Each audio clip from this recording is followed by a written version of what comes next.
휘야, 너 파울러라고 알아? 그럼 반칙을 많이 하는 사람을 파울러라고 흔히 말하지?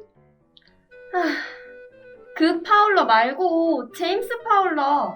그럼 처음부터 제임스를 붙여주던가. 무튼 오늘 우리가 제임스 파울러의 신앙 발달 단계를 살펴보잖아? 그치? 그래서 각 단계를 살펴보기 전에 먼저 파울러에 대해 짧게 알아볼까 해. 너무 좋아. 그런데 누가? 파울러 선생님!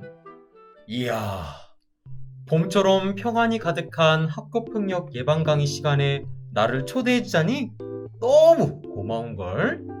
그럼 지금부터 나에 대해 짧게 소개를 전해보도록 할게요.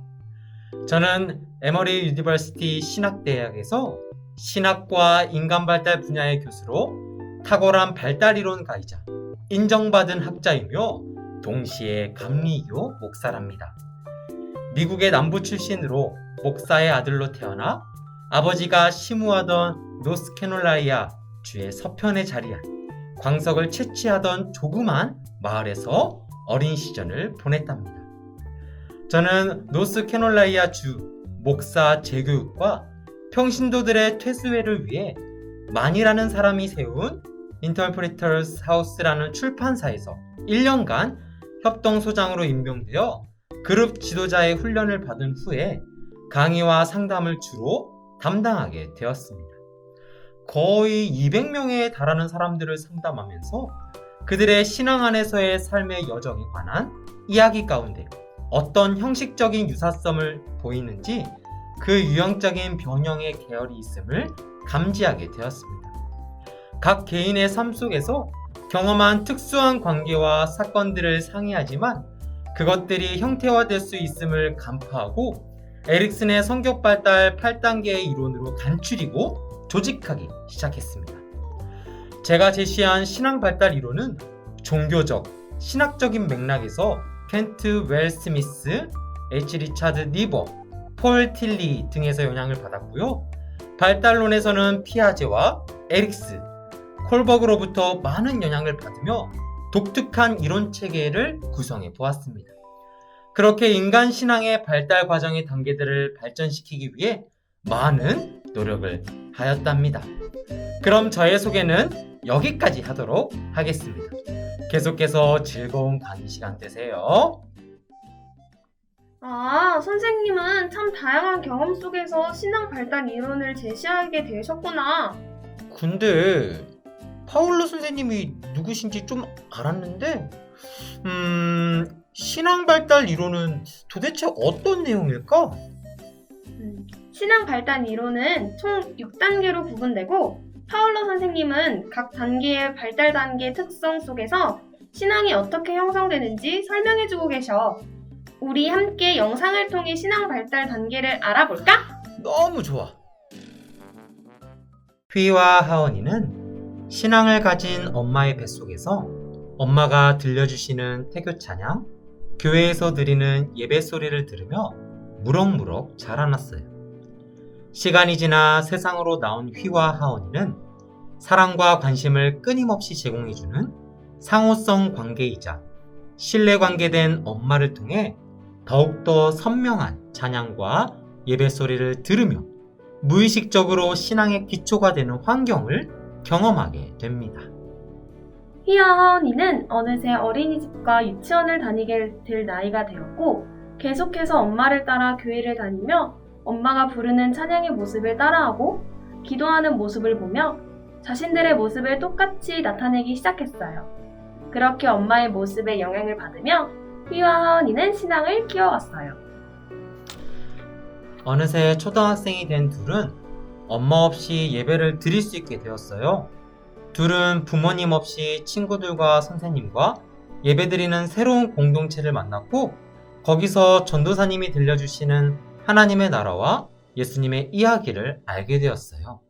전도사님은 이렇게 말씀해 주셨어요. 우리는 예수님을 믿으면 구원받고 하나님 나라에 들어갈 수 있어요.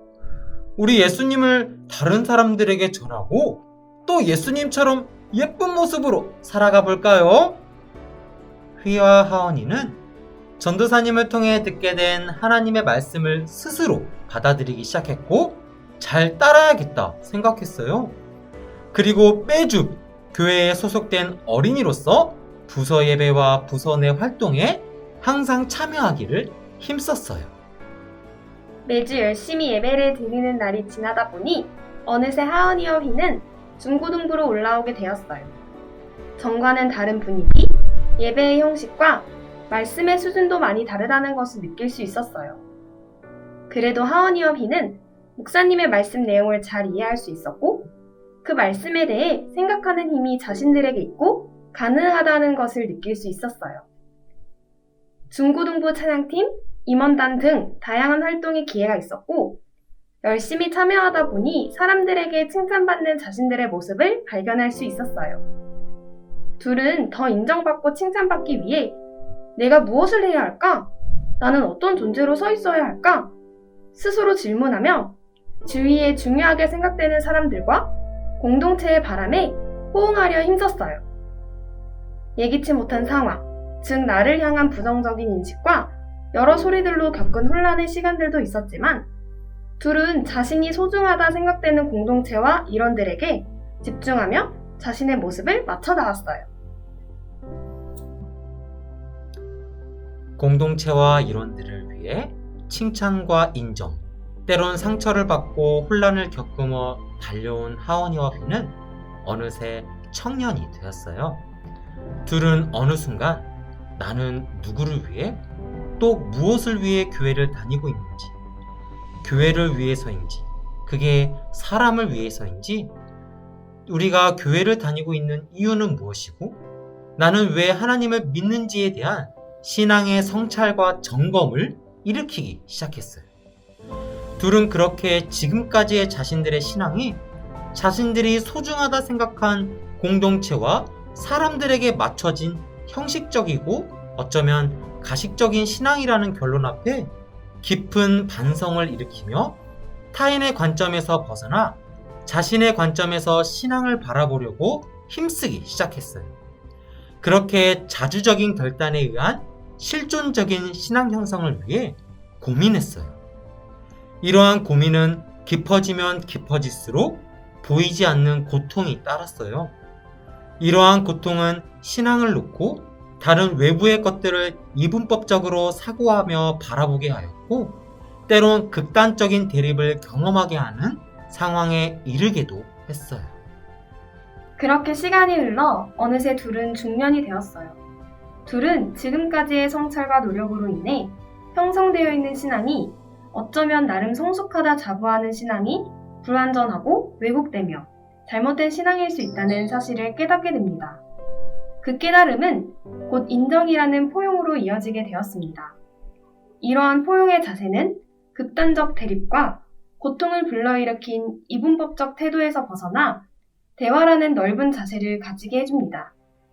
이때 대화의 자세는 타협이 아닌 인정과 포용의 색을 강하게 나타내줍니다.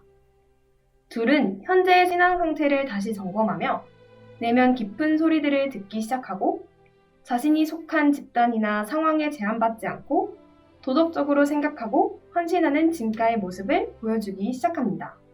그렇게 하은이와 휘의 신앙은 점점 더 무르익으며 성숙해져 갔고 그 끝내 신앙에 따라 살아가는 삶의 결단과 실천을 나타내게 되었어요. 자신을 스스로 희생할 줄 아는 삶을 선포하고 실제로 그 삶을 살아내기 시작했어요. 교회에서나 사회에서나 어디에 서 있든 둘은 깨달아 성숙에 이르게 된 신앙에 동일된 삶을 나타내기 시작했어요.